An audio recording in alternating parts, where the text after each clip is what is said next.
Nothing out there could ever stop me from chasing after the way you love me, keeping me up 2 cups of coffee. Baby, you make me feel so lovely. I keep on running, no, I should've wanted I keep on falling right into your down, I can't get you off my mind. So sweet, yeah, I need it from you. Got my hands all on you, sweet. Everything I want is sugar like yes, please. Love is like candy. Sweet, yeah, I need it from you. Got my hands all on you, sweet. Everything I want is sugar like yes, please. Love is like candy. Oh, what a rush each time you catch me. Chasing after the way you love me. Color my life up like confetti. Baby, you make me feel so lovely. I keep on running, no, I should've wanted I keep on falling right into your down, I can't get you off my mind. So sweet, yeah, I need it from you. Got my hands all on you, sweet. Everything I want is sugar like yes, please. Love is like candy. Sweet, yeah, I need it from you. Got my hands all on you, sweet. Everything I want is sugar like yes, please. Love is like candy. Sweet, yeah, I need it from you. Got my hands all on you, sweet. Everything I want is sugar like yes, please. Love is like candy. Sweet, yeah, I need it from you. Got my hands all on you, sweet. Everything I want is sugar like yes, please. Love is like candy. Nothing out there could ever stop me from chasing after the way you love me, keeping me up 2 cups of coffee. Baby, you make me feel so lovely. So sweet, yeah, I need it from you. Got my hands all on you, sweet. Everything I want is sugar like yes, please. Love is like candy. Sweet, yeah, I need it from you. Got my hands all on you, sweet. Everything I want is sugar like yes, please. Love is like candy. Sweet, yeah, I need it from you. Got my hands all on you, sweet. Everything I want is sugar like yes, please. Love is like candy. Sweet, yeah, I need it from you. Got my hands all on you, sweet. Everything I want is sugar like yes, please. Love is like candy. Hello and welcome to the Ken McElroy Show. I'm your host, Danille, here with Ken. What's going on, guys? Thanks for coming today. Yeah, thanks for checking out the show. So you had an interesting weekend this weekend. You went to Dallas. I did. Oh, well, we'll talk about this in a minute. Yeah, we will. I went to Dallas. Ron Paul, if you guys know who he was or He's is. Rand Paul's dad. Yes. Ran for president 3 times. He was speaking at a conference, and which I was speaking at with Robert Kiyosaki. Simon Black, if you guys know who he is, Sovereign Man. He's got an incredible organization. I've known him a long time. It's actually James Hickman. Simon is his code name years ago when I first met him. But he talks a lot about, liberty and he lives in Chile and Mexico and, Well, he talks a lot about getting secondary passports, right? Yeah, that's one of the things. But, really he's a historian, talks a lot about monetary policy and stuff like that. And then, so Robert spoke, Adam Taggart spoke, and it was fun. It was fun just to go and kind of be with people and be in Dallas. It was beautiful. And speak again, Yeah, I haven't done a live talk in a while. Yeah. So, and then you fell up an escalator. Fell up an escalator. An escalator that you're not supposed to be on because it was non-working, correct? That's not true. So they had an escalator coming down, and it was turned off. And oddly enough, everyone was walking up the escalator. This was one, the herd mentality. I, of course, started walking up the escalator, and I wasn't really paying attention, and I slipped, and my hand went right through the teeth. Ugh. And I was like, oh, no, this is right after dinner. I had to speak the next day, so I had to go straight to the ER. And then doctor stitched up my hand, so I got a bunch of stitches. George Gammon and Ken McElroy Yeah, in the ER. George is like, I'll take you. I'm like, okay. But so we're trying to get an Uber. I'm bleeding like crazy. The hotel's freaking out, and I go to the ER. People in the hospital are probably looking around like, wait, is that George? Yeah, Gammon yeah. and So Ken George is McElroy, all suited or- up. I had a sport coat on, and we're in there. It was actually bleeding quite a bit. Anyway, so I had a good time. None other than that, and it was an unfortunate accident. Yeah. Well, I'm glad you had a good time. So the webinar is going to be this Wednesday Are that you I'm nervous? teaching. Not really. Yeah, it's going to be good. I'm excited. There's a lot of people that want to learn from you.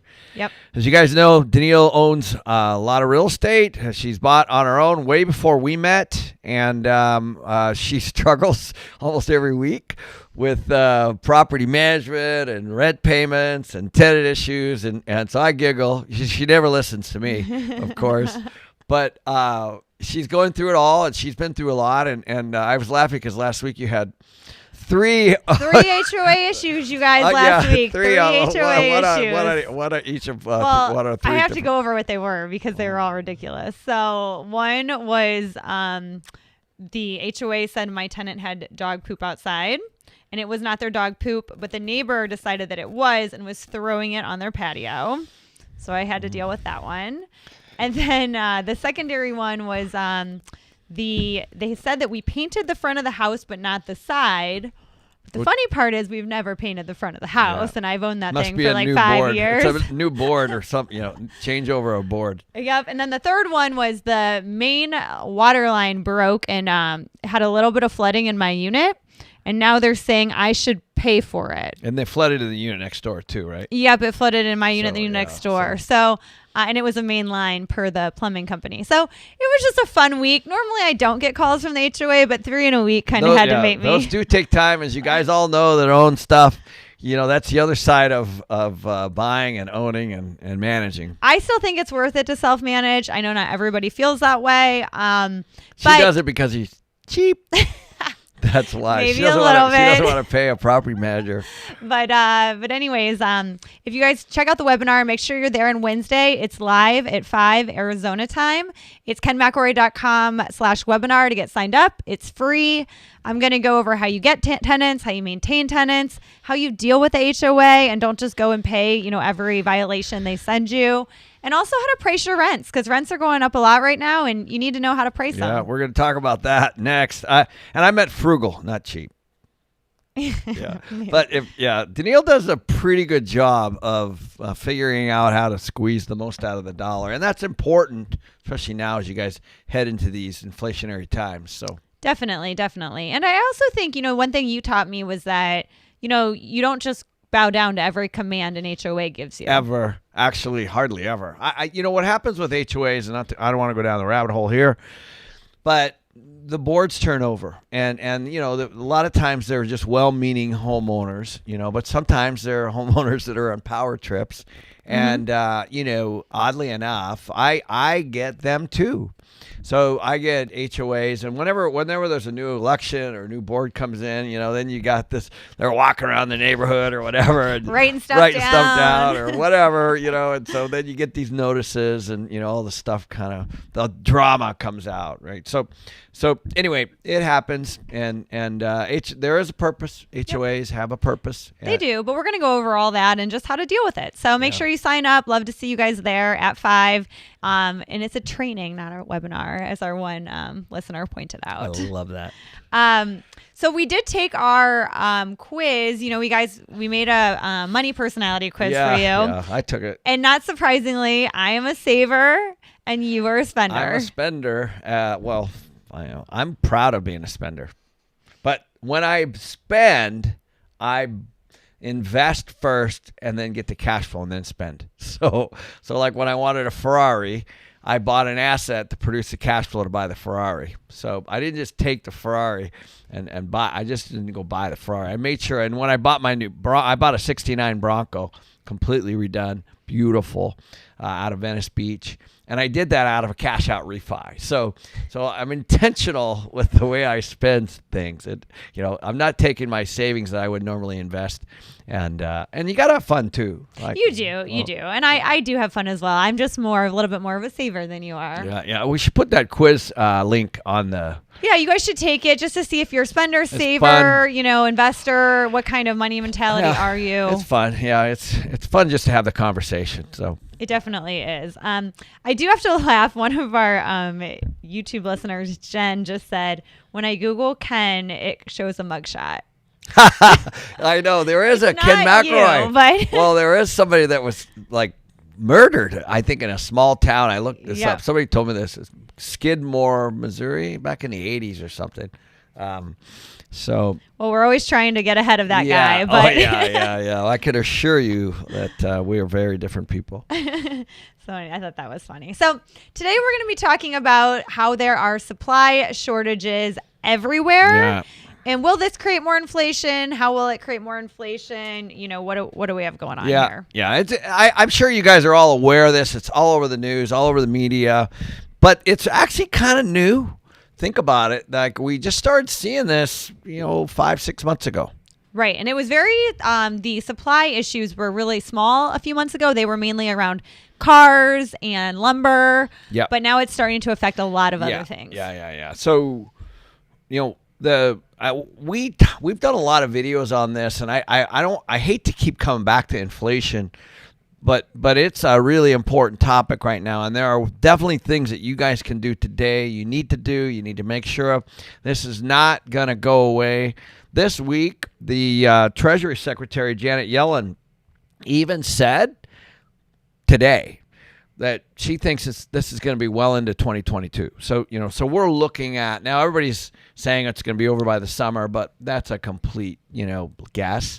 And but what they are saying, it's going to be here through next summer. So you're looking at 6-12 months for sure. I think longer, but at least that's what they're saying. Well, yeah, and inflation's up 5.4%. What really surprised me is energy being up 21% in the last 3 months. We haven't even tackled that yet with the Midwest and the winters and the heat. I mean, this is going to really put pressure on people and their energy bills. Yeah. So as you guys know, inflation is just a rise of prices. And there's a lot of complexity as to the whys. And right now, the Long Beach and the ships, we were out in LA over the summer. We saw them all out there. There's 80 to 100 ships sitting out there. I don't think that's the only reason. If you dig deeper, this administration changed some emissions and some issues around the engines on the transportation of the trucks. And and they do not want to piss off these truck drivers. They do not take it. Yeah, so I think it was something around the 2000s where they had to, upgrade their emissions. And so apparently the newer, nobody wanted the newer engines because they weren't as good or as efficient as the old ones, and now they can't get parts for the new ones. So there's also transportation and trucking issues, and it's not about Long Beach. I think that's a distraction. There's a whole bunch of issues. If you think about it, we get most of our goods from out of the country. Right. Then that's let's just pick on China. So China's got some issues as well. So all that stuff is hitting the U.S. right now. It's a result of a lot of things. Supply chain. It's a result of obviously labor costs going up, materials going up. Well, you can't just shut down the economy, and parts of the world are still shut down, and then not have supply chain issues. Right. It's just everybody's so ahead in their supply, it's now affecting us a year and a half later. Yeah. I think this is low, but there's an article that came out last week or early this week that said it's affecting everybody on an average of $175 per month. That's not per year. So that's what. And I feel like that's low because it does feel low. When I go to the grocery store, it's like my grocery bill used to be like $70, and lately I swear it's been like $140. And I buy the same things almost every week. Yeah, I was doing some research for the show here today, and somebody put this in an article. Said if your boss sat you down and said, "I'm going to give you a 4% raise," would you be happy or would you be upset? I thought that was really interesting. By the way, 4% is pretty darn good Normally. But when inflation is trending at over 5 right now, as you guys know, that's not necessarily something that is good. So, if you go back and look in history, and certainly you can go back in the U.S., you can go back into all these other countries, and there's a ton of countries that have had inflation, stagflation, hyperinflation, whatever it might be. There's a lot of end results. So some of them end in war, some of them end in new currencies. Obviously, we're the world's reserve currency, so I don't see that coming anytime soon. But I do think that this is a massive, massive tax on the poor. Yeah, that's what inflation is, tax on the poor and the middle class. Yeah. So the funny thing is, I'm in the process of my mom. I had to put my mom into a home because she fell and hurt herself during the pandemic. Assisted living. Yeah, I'm sorry, assisted living. So I had to figure out all the money that she had coming in, and she has $1,450 coming in from that's what she makes, and so that's immediately what I was thinking of. It was like, oh man, because where she's living, the food, the rent, all that stuff's going to go up, and it's fixed. So the fixed income, obviously, I'm going to take care of my mom, guys. Don't worry. Yeah, you always get crap for that. So use your mom as an example, but you do take care of her. But it's something that needs to be discussed, because people that are on fixed incomes are going to be in trouble. And, so my mom is obviously going to be taken care of, but everything that she's doing is going to go up. Every single thing. Right. That's kind of the issue. And her income is fixed. So I have a question, though, because, a lot of people on here are saying there's no way inflation is just the 5.4%. Some people are saying 10%. Some people are saying 15 to 20. Yep. It probably depends on, what you're buying. However, even if you're not on a fixed income, you only really can negotiate your salary once a year with your employer. Yep. And I feel like with inflation rising this quickly, even if not on a fixed income, this is really hard for people. It is, guys. This is a 30-year high. Think about that. I went back and looked. I mean, it was really, really high in the 80s. It peaked right around 1990, and we're at a similar number. And I don't think it's transitory like the Fed and everyone's saying that it is. The politicians have to say that. They're not going to say, "Hey, it's here to stay." Yeah, get used to that's this. why I was surprised that Yellen came out, the Treasury Secretary, and she said that this is gonna persist to mid 2022. Right. Right. Yep, definitely. I think that, people are having a hard time wrapping their head around this, especially those on fixed incomes or lower incomes, because it's a big hit to anybody, less additional spending money. So there's a really, really good expression, and I think this is an appropriate time to say this, and it says, hard times make hard men. Hard men make easy times. Easy times make soft men. Soft men make hard times. It's pretty good. It's very good. So I think we are sitting in a situation where there's a lot of soft people. Yeah. We've had very, very, very interesting price runs. We've had it's been pretty wealthy. People have had it pretty easy. I'm talking about generationally. Yeah, ever since 2008, really. Yeah. So I think we're heading into hard times. That's my belief. Now, there are tons of things that you guys can do that are maybe contrary to what you would think. And that's actually what I want to focus this on today. Obviously, you want to avoid long-term fixed income investments. So a long-term fixed income investment is something that has a fixed coupon on it. So similar to my mom makes $1,450 a month. That's all she's going to get this year, next year, the year after, and the year after, period. That's it. So when my dad died, one of the most heartbreaking things was that he bought some life insurance and he would say to me, "I got your mom covered, da da da." So he died, and he had bought years ago a $10,000 life insurance policy, and it did not rise with the cost of living or any kind of, it didn't have any kind of inflationary component. So it still was $10,000. But this is 30 to 40 years later. Right. And so that $10,000 was not even enough to pay for his funeral. Right. So this is what I'm talking about. These are long, the fixed long-term investments are not going to work for you. And so let's focus on what does work. You think about who are the losers during this period of time. Long-term lenders are the losers. Yeah. So think about, this is why you want fixed income debt or fixed debt. Fixed debt. I meant Fixed fixed debt. debt. You want to fix your debt. Not your income. Yes. You want to hedge any debt that you have. If it's variable or floating, you are potentially at risk. Right. And that's why, we always tell you guys to secure in some fixed rate debt, on your home, because realistically, inflation's going to rise faster than a lot of these low rate debts are. Yep. And your mortgage will be easier and easier to pay month after month as inflation goes up. And here's the thing, guys. This is the time to buy versus rent. Now, I'm in the rental business, but I'm telling you right now, it's time to buy. And you're going to say things are so high. It's true. But rent just hit an all-time high. We're north of $1,500 on the average.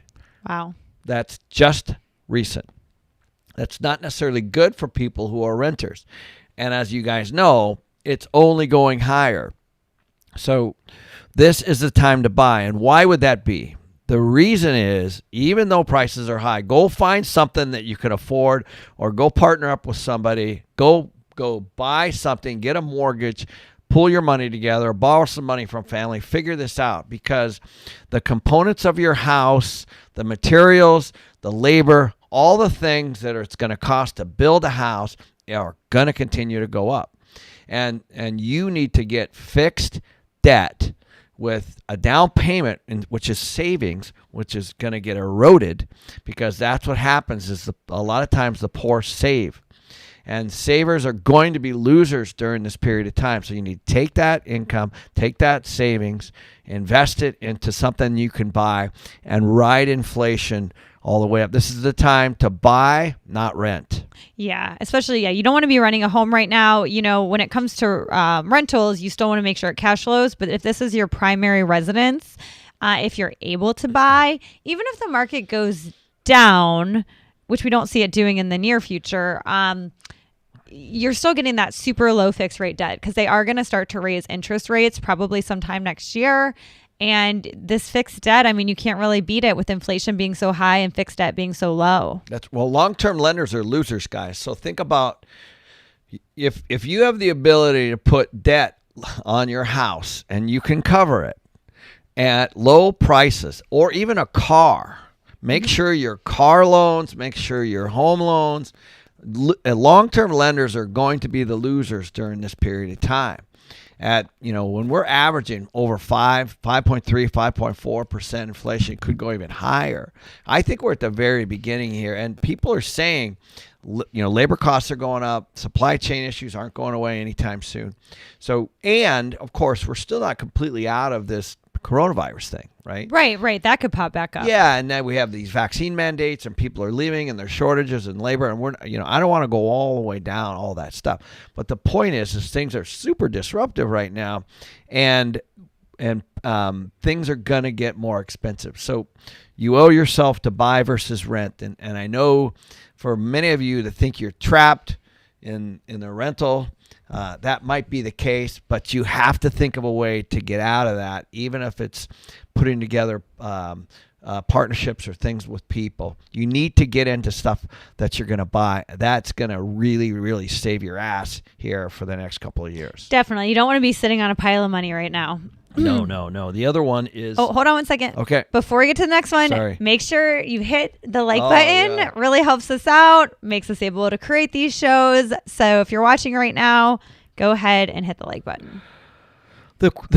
It's the opposite of what, the Ormans and the Ramseys would tell you, this is the time to be in debt, guys.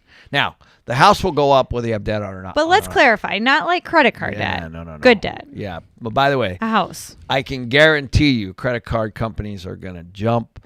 People are going to start using their credit cards. They're going to start living off all this stuff. That's where we're heading. Well, and the credit card interest rates are going to go up too. That's all adjustable. So if you're at 26% interest, it's going to go up too. Be mindful, guys. Be mindful of what you're paying on on the money that you're borrowing. That's the most important thing. I do think, I'm not a prepper or anything like that, but I do think you guys need to prepare for shortages of things. Yeah, things that you need. If you take medication every month, you might want to get a few months supply of that. Food. I know we were online last night just ordering some canned food. Dog food. I mean, just basic things. Yeah, for the dogs, not for us. Yeah, not for us. Like, why would we need food? But no, but we're not preppers. We're not saying, oh, you're not going to have any food. But, some of the food that you like, some of the meat that you like might not be available. So you may just want to have like an extra freezer or just fill your freezer up full of some additional food and water. I was flying back with Robert yesterday and George Gammon. So the three of us were flying back on Robert's jet. And we were like, I go, Robert, what are you doing? He's like, the 3 G's. I go, what are the 3 G's? He goes, guns, grub, and gold. I'm like, that's so God, Robert. That's so Robert. But it's kind of true. I mean, obviously gold, and I have a lot of gold, and I'm not pushing gold, but I have gold. I think it's a good store of value. The coin, obviously, it's not currency. It's not fiat money. It's not paper. It can't get devalued. I think one of the reasons we're starting to see this inflation is because of all the stuff that we saw, this government stimulus, all those things that have hit the economy. They're all starting to show up. And based on what's going to happen next, if there's more money that's going to hit the economy, it's going to continue. Well, and just the shortages. We don't have the main issue with the shortages is the labor. And George Gammon was really interesting about this. He pointed out something that a lot of the reason, people are saying, where are all the workers at, right? Because they gave up the unemployment money and they gave up all the stimulus stuff. And now what? And a couple things. One, they still have about a month left on the regular state unemployment. So some of them are living there. But a big one, I think, is people have made so much money if they've owned crypto, stocks, or real estate. And I have friends that did this too, right? They made so much money on crypto that they're like, I'm just going to day trade crypto. Like, I don't want to go back to work, and they're making enough money on doing that to do it, That's true. Yeah, people have made some money too on if they've owned homes or of course in the crypto market as well. So, and I'm not saying that that's not investing. What I'm saying is that people have made money, and so they don't. A lot of people aren't long-term thinking. And that money, the crypto can go down, house prices can go down. And so, and of course you don't want to be sitting on savings. So it's just kind of balance. But people don't always think, a lot of people think day to day, right? And they think that it's done well this far and they can just continue to ride that out. Yeah. So I think that is taking a lot of people out of the job market. Another thing is some people are just retiring because they don't want to deal with all the crap going on. And they're taking retirement a few years early. That's so true. Yep. I think between all that, we just have less of a workforce. And then I think it'll slowly come back, but I mean, it could take a long time. Yeah, so I do think you got to prepare for shortages. The other thing that you can do is you can improve your efficiency. So some of the things, think about electric cars, think about smaller cars with smaller engines with more gas mileage, because we were traveling this summer and gas was $5 a gallon, and in some cases now I'm seeing it's even $6. But then there's also efficiencies in your own home, and you kind of touched on energy. Mm-hmm. You're going to start to see some of these energy prices jump too, right? These are going to show up as well. So those are some things that you can definitely do. Definitely. And All Nighter on YouTube said he only keeps as much cash as needed for 6 months of expenses, and that's pretty much what we do as well. So. Yeah. I'm going to read something that I read. So I was looking up. This is one person's kind of narrative. It said, of course, all the little people who had small savings were wiped out. But the big factories and the banking houses and the multimillionaires didn't seem to be affected at all. They went right on piling up their millions. Those big holdings were protected somehow from loss. But the mass of the people were completely broke. And we ask ourselves, how can that happen? How is it that this government can't control an inflation which wipes out the life savings of the mass people, but the big capitalists can come through the whole thing unscathed? We who lived through it never got an answer that meant anything. But after that, even those people who used to save didn't trust money anymore or the government. So this, of course, was from some of the people that went through it through Germany, through the Weimar. Oh, interesting. Yeah. And so, that's what can happen, guys. And it happens slowly, like a frog in a pot, and the slowly this gets turned up. But you can make some decisions today to at least hedge it. And if it is short term, then you've still made good decisions.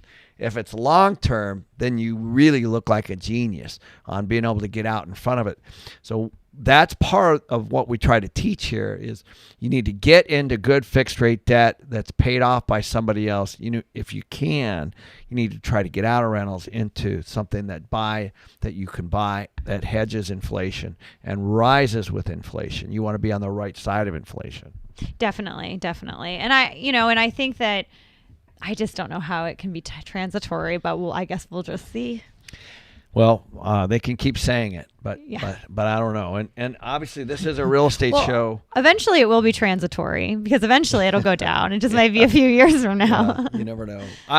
Again, fixed rate debt, guys. Fixed rate debt. We keep preaching that. Obviously, when you buy something, you want it to cash flow. There's going to be people that will be renters.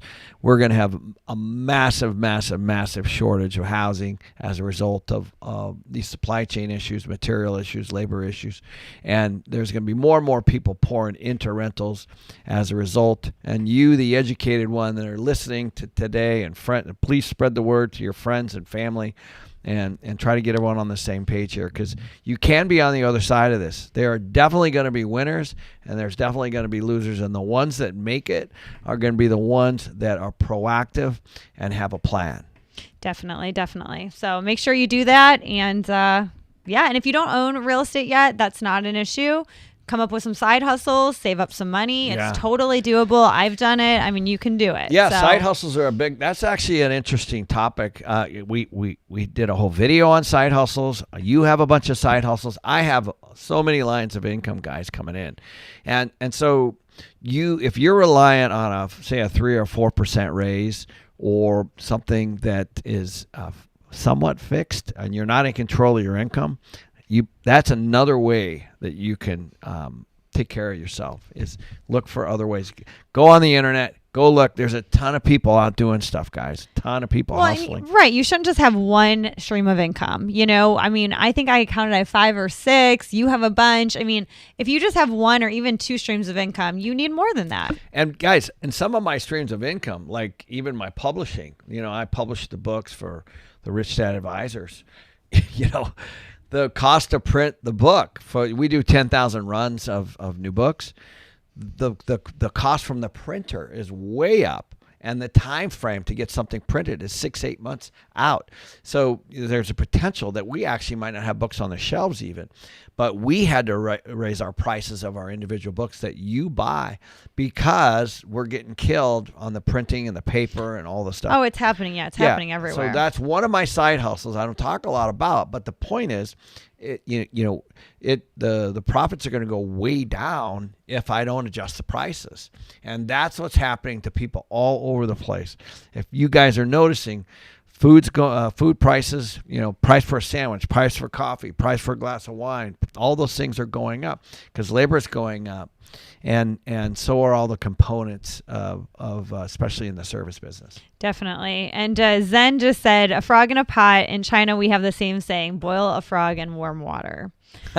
Ebing Tan has an interesting question. He said he's considering he has a 5-year home equity line that is fixed. Is that what you're talking about? Yes. Yeah. 5-year though? 5-year. Well, it means basically in year 6, it's not, right? Right. So, but yes, if you can get a fixed line for a certain period of time, that's good. And if you have a line of credit, guys, that's, be careful, because Wells Fargo made these go away like recently. And I think it was Wells Fargo, wasn't it? where they just basically said no more credit lines. Yeah, Wells Yeah. Fargo and Chase, because I Yeah. was trying to get them. So if I were you, if you can get some fixed rate, and I would pull that cash out and then figure out, if you can afford to. Don't go into a massive amount of debt if it's not covered somehow. When I talk about debt, I'm talking about covered debt. I'm talking about debt that's covered by something else, and be careful of what that is. Right, something that's cash flowing to cover Yeah. the payment. So we're going to jump into premium. Make sure if you're watching, you hit the like button. Our premium membership allows you to ask Ken questions. We make sure to answer all of them every week. So go ahead and sign up. They're going to put the link on the screen. We have 7 days free. So our first question comes from Kai. Their question is, what is your opinion on providing internet service as a value add to the rental package? Yeah, it's a good question. It's tough to do because it's so competitive. So I've gone through this before. We used to do it with cable contracts and bulk cable contracts and things like that. So a lot of times these companies will come to you and they'll go, hey, there's a big revenue share, da da da da. What happens is people like their own choice. So some people just don't want to be on a certain cable company or a certain internet company. So be careful. I do think there's a potential opportunity there. But these prices specifically are going down.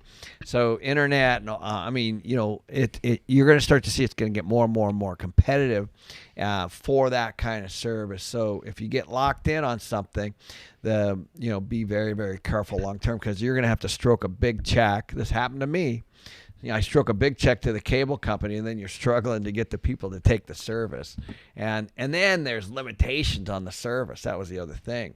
Some of these cable providers could only provide a certain number of channels, and the other cable providers were adding a bunch, and the people wanted to go to a different one, and then it actually became more of a liability. Well, I was going to say, our people are, pissed about the cable company, and then all of a sudden they're angry at you, and what I mean? Yeah, you don't want to be in the middle of it. You're better off to do a smart home technology and charge for that. So that's one of the things that we're doing now. And so that's locks, that's lighting, that's the Nest thermostats. Those are the kinds of things that people can do from their app, and they can control some of their expenses. That way you can charge a little bit more for that. That's an investment into the property as well, and it's good for the tenant and good for you. Yeah, and sometimes people don't want internet or cable. I have a friend, she just goes to the coffee shop. She doesn't want to invest in the internet. I have another friend that has to pay for a cable package through her condo, and she doesn't even want the cable. So it's a good point, guys. Listen, we're heading into an area that those are the little things that people could cut. Mm-hmm. Okay, so think of a Netflix account, think of a gym membership, think of an internet service, or paring it down, or and they'll modify their lifestyle a little bit here and there to try to make up for things. So all those little things that we all have, the reoccurring, that hit your statement, you're I forgot about that. Those are the kinds of things. Those are the services I think that are going to start to decline. The revenue part. Definitely. Those of you watching, make sure you hit the like button. Helps us out. All right. Jacob, next premium question. I'm considering selling a duplex that I own. Are there certain circumstances when paying capital gains to capitalize on appreciation makes sense? Well, capital gains is whatever it is. So, right now it's 20, and I think pretty much everyone believes it's going to go up to 25.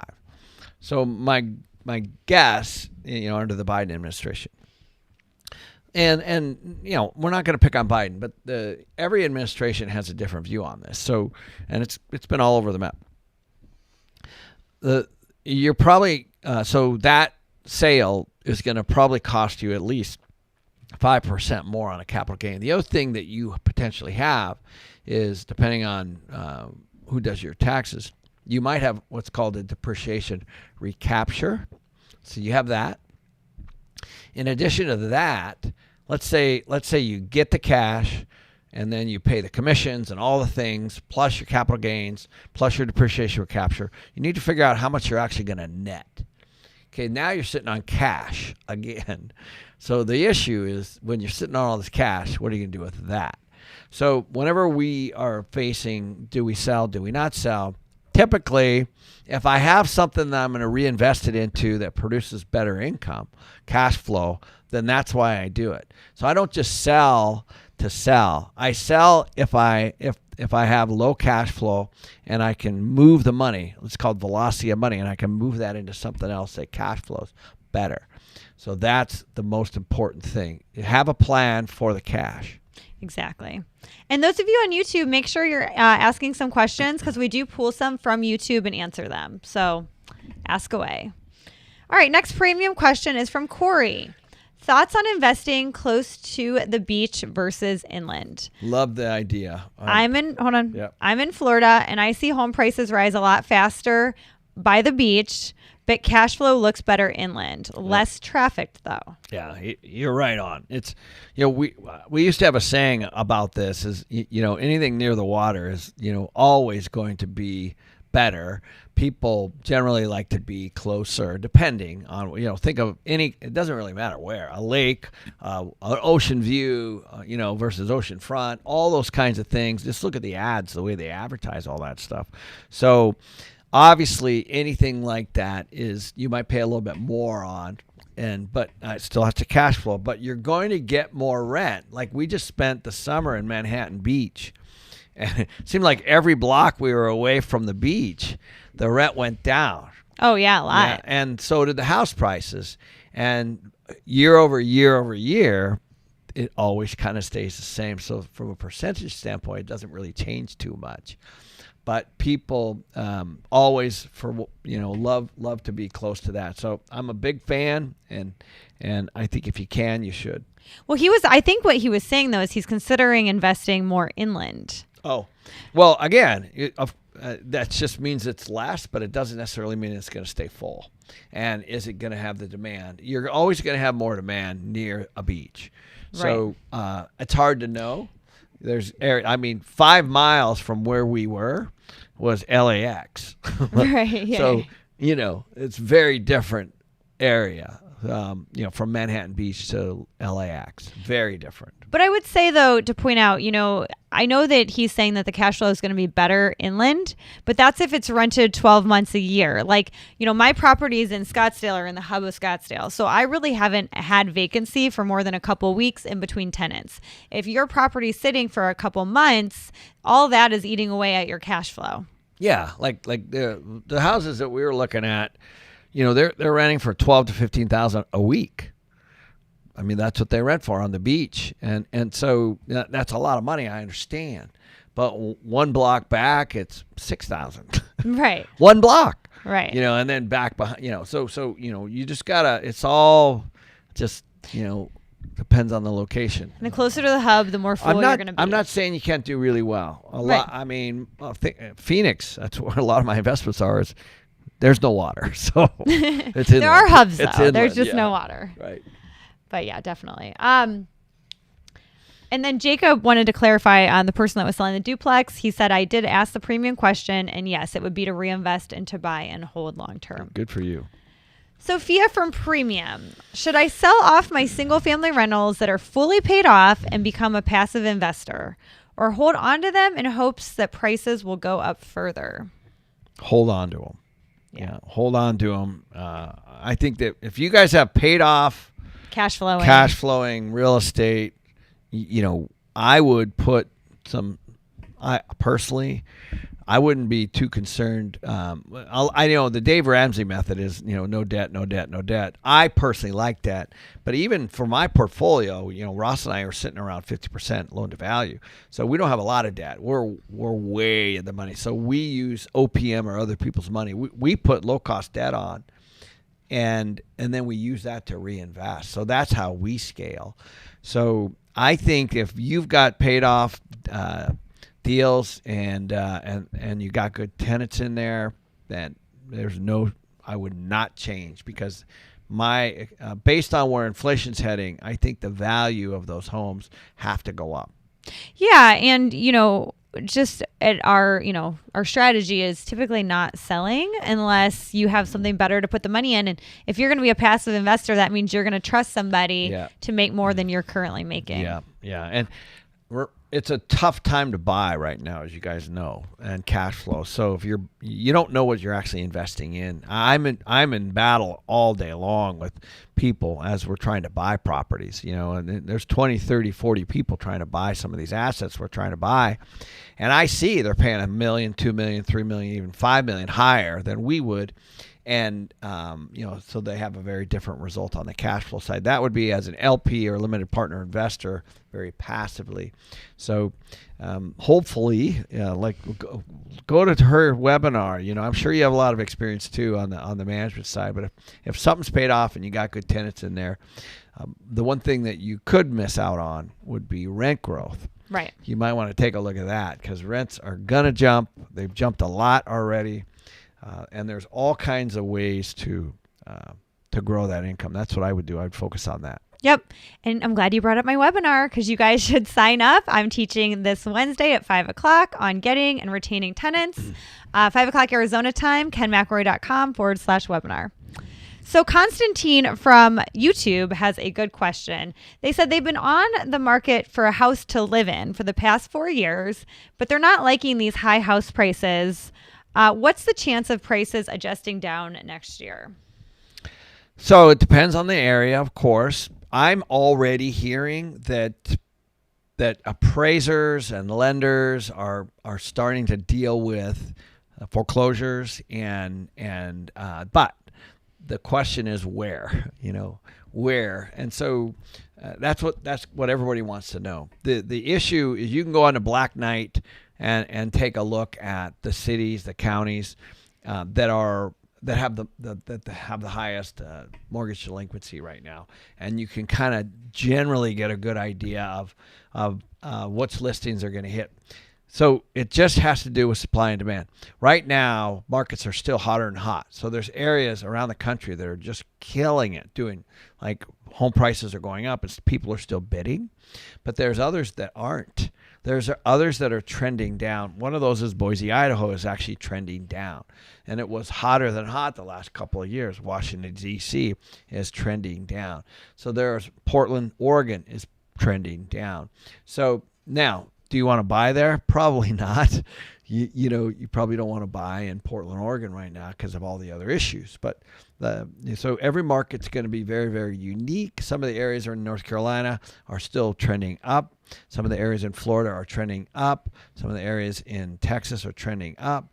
So it's just going to be a very specific market by market decision. Definitely. And Pure Fire on YouTube is asking you to go more into how leveraging debt is an opportunity. Sure. So when people put money into a bank, then that becomes a liability for the bank. When you pay your insurance policy or you pay into your pension plan or you pay into your 401k plan, that becomes a liability for the people that you pay. They get your money, now they have to reinvest it. And they have to pay you something. So it's an expense to them to pay you. So you're basically transferring your money to someone else. This is what we call OPM. So that OPM, that's in the form of whatever it is. It could be debt or it could be equity, but it's just money that people are handing over to somebody else to manage for them. And in the bank's case, they do that in the form of debt or bank loans, let's say. And that could be auto loans, it could be home loans, it could be lines of credit, it could be whatever. But savings in a bank is a liability to the bank. And so because they have to pay you, even if it's 1% or less than 1%, it's still an expense. So that money, the whole system is set up for you to extract that money from people. That is the system. So that's what I call OPM. So if the bank's paying you 1% and they're lending it to you for 4 or 5, then the bank makes that difference. So that's how that works. And so then you have to make sure that that money is making money. So that is essentially how the system works. So as you're borrowing money, or OPM, let's say you're buying a home that's $500,000 and the bank gives you $400 of it. So you get the appreciation on that $400. you get the price of the home goes up on just the 100,000 that you invest. So you get 400 from OPM, other people's money, and it doesn't have to be just those folks that I said. It could be it could be the homeowner financing you themselves on a owner carry. So that's how you got to be thinking about debt and leverage. So it's essentially not using all your own cash or somebody else's, and using debt in the form of a mortgage to buy something. It doesn't really matter what it is. I was reading the other day, there's a kid that actually has been buying these exotic cars, and he's been paying $200,000 to $300,000, and he's been cash flowing 20 to 30 a month by renting them.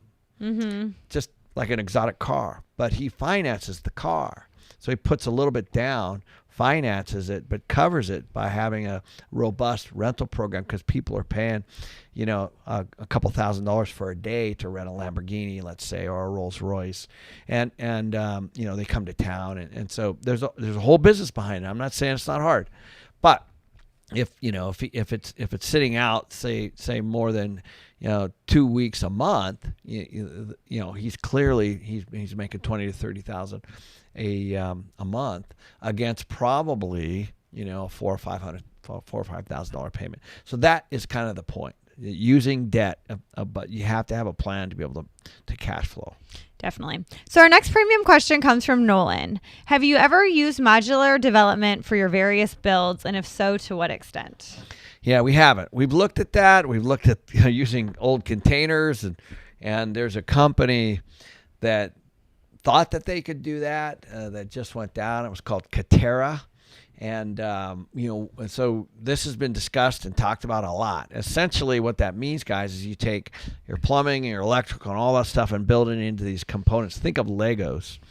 And but it's never been really perfected yet. So we've steered away from it at the moment, but and maybe some people are doing it successfully, but I haven't heard of anybody that's actually done it successfully yet. Nice. From YouTube, Josh had a good point. He said home prices in his area have increased significantly. How long do rents usually lag in these same neighborhoods? So when does rent go up? How long's the lag? Yeah. Again, it depends on what's going on in that particular neighborhood. So you got to think of the supply of rentals versus the demand. So that drives everything. So, in every single way. So you think about just basic supply and demand. A friend of mine said we're going to go to Park City, go skiing, and what they did is they reduced the number of annual ski passes by 20%, but they expect 30 to 40% more skiers. So guess what? The prices went up a lot. That's a supply and demand issue. So same thing on the renters. So if there's a lot of people trying to move to an area and there's not very many, then you're going to see rents go up very, very, very quickly. So pay attention to the migration patterns and what's happening to that area. And if you have something that is a commodity, the spot where there's not very many, then you're going to get much, much higher rent. Think of, somebody asked me the other day, should I invest around universities? And I said, be careful, because everything's changing right now. So there's a lot of kids that went down to university, and the university says, yeah, we're in person. And then when they got there, they said, you need to be vaccinated, or we're not in person, or whatever. And so enrollments are down. Okay, so that affects the occupancy in that area, period, in the student housing, in the dorms, in the fraternities, and of course all the stuff around the area. Now, not every college has the same rules, and so you have to just look at what's going on, and then take a look at the existing supply and what's actually happening. And so it's a good question, but you got to dig a little deeper and know the numbers and know what's happening in your area. Exactly. So the next question is from Missy from Premium. These came in last minute. Is it reasonable to place a clause in a contract for a construction company that ensures a buyer's termination or rescission rights if completion is significantly delayed? Whew. So this is a touchy one. What's happening right now, guys, is let's say there's a lag in the construction of a home, period. So if you came in and bought a home today, and it's just typically you walk into let's say an open house or a model home, and you say, I want that lot, and it takes a year, let's say, to deliver.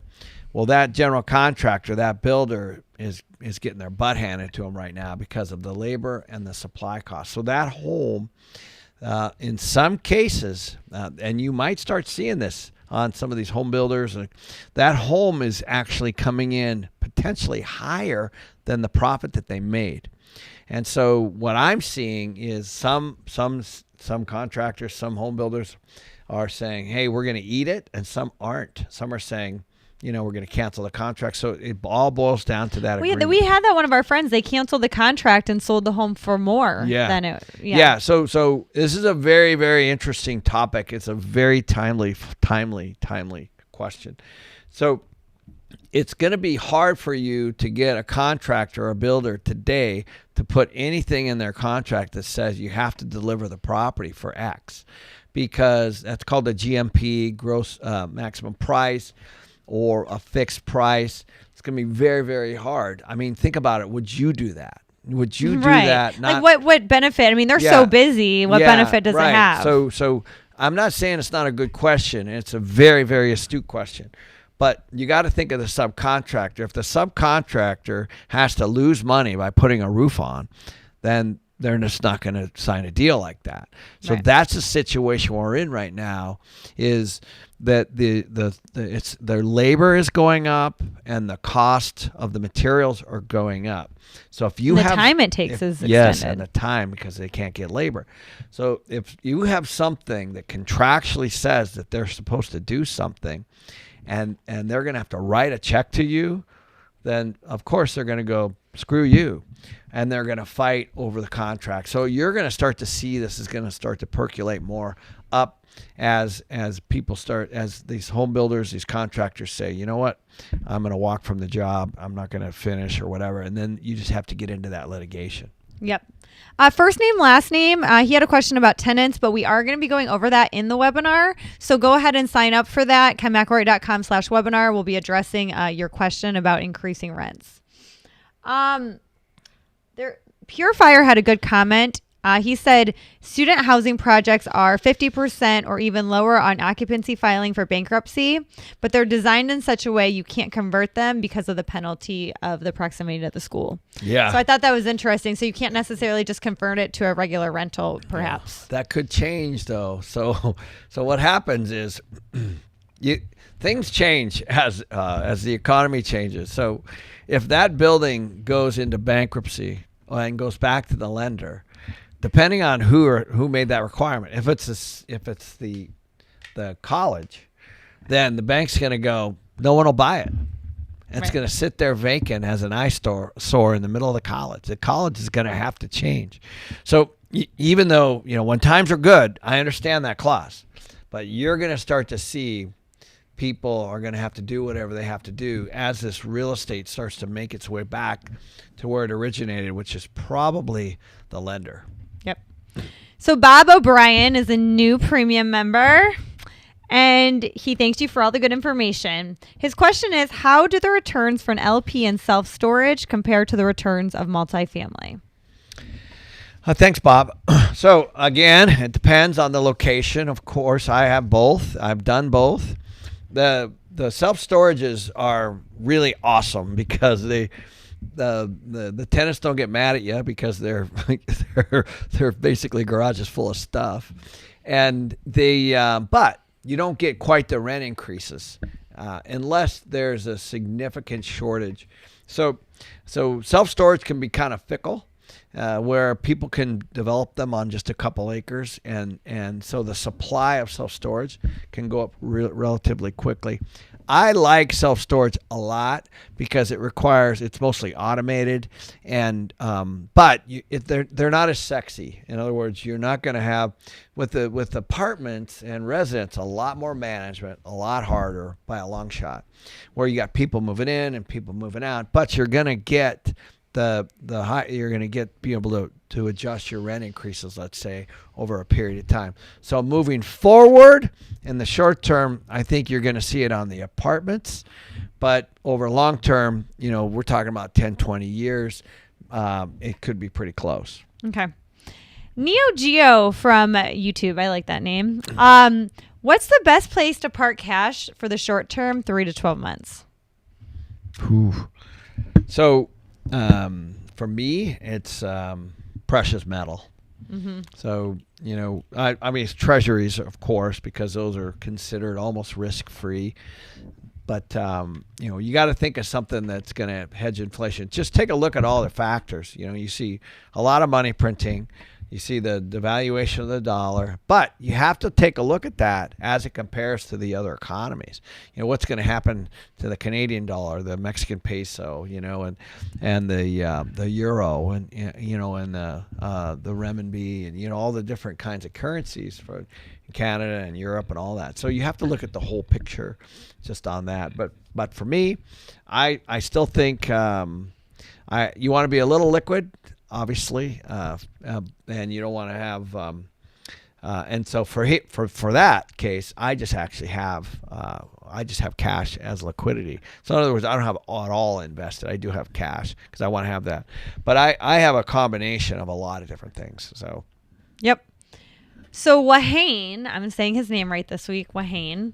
He said, "How do you calculate a forced equity strategy in your evaluation of a property?" So for those of you guys don't know, so you've got, for appreciation in something, you have kind of market appreciation and you have forced appreciation. And forced appreciation means that you're taking something and making it worth more by injecting money into it or changing the use. So think of a house that's severely dated, 30 years old, and you put in a new kitchen and new flooring, and all of a sudden it's worth more. That's forced equity. So it has to be super clear, very black and white, and it can't be something that's way above market. So in other words, like we're buying a property in Austin, Texas right now, where the rents are $200 on the average lower than the market. So by putting money into the property and making the property be competitive with the other ones in the area, we know that we can raise our rents by over $200 per unit because of the market. So what you don't want to do is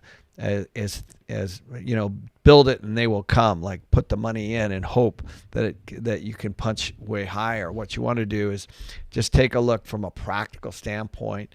So you want to find something that's here, and you want to find something that's here, and you want to bring it to here.